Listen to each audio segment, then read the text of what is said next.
August ki tang taraga manga India ki Independence Day ase Eikhoi araanba amadi puwari da shunglei leitaba narrative ama thabak na utlaga tambiba drama gumba thouram amani Masi Eikhoi yaoroidabani Wakhal ase khallaga Alliance for Socialist Unity Kangleipak ASUK na lakliba August 15 asigi ayuk pung taruk tagi nungthil gi pung taruk phaoba Manipur sinba thungna total sadang Laothokhre athingba ase athu akai mahok langpok amadi changdaba yadaba thabak sing haibadi mai ising anan layeng Lining Laishon, Mahi Masinga Mari Laidaba Thabak Thouram Sing the Day Komtokane. Eikhoi gi puwari ningsing naba amade India gi puwari ase Eikhoi gi ni haina khallaga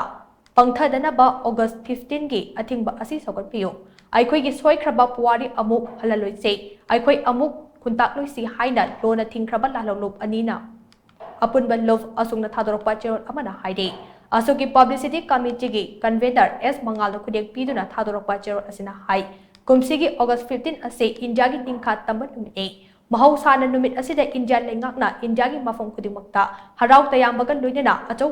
tharum kayamarum pangthoknei lanai lup amadi institution singnasu India gi ayamba mafam da pangthoke Eikhoi gi Manipur da su lengakna pak sana tharum pangthoknaba thorang tawre numit ase India gi mayon lamgi de minai oiba toklaga ningtam punsi ama fangkiba harau tayamba phongdokpham thokpa khwaidigi chawba numit amani Eikhoi gi Manipur amasung wejia yauna India gi matai lam pumnamakina asi thong hangdoklaga asi langdam changkhiba numit amani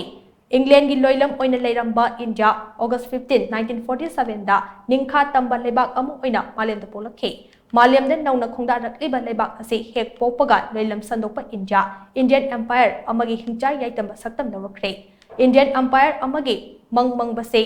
India gi ningtam ihaugi luchingba singi oinate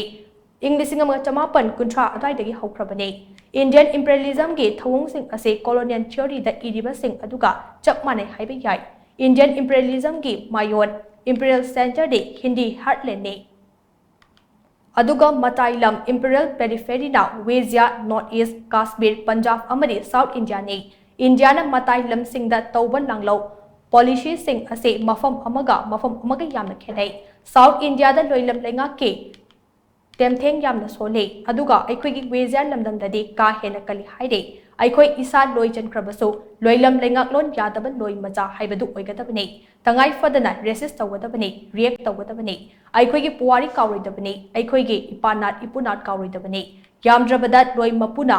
tambiba narrative sing ado chumthoklaga Eikhoi gi achumba narrative manghandana ba konakadabane phongna ngangba ngamdrabasu Eikhoi masal gi marakta lona ngangadabane Masagi puwari ningsing bangamdrabadi miyoi kanglup ado makhoi gi soikraba puwari ado amuk halakpage China fangba tabani haina cherol asina makat tari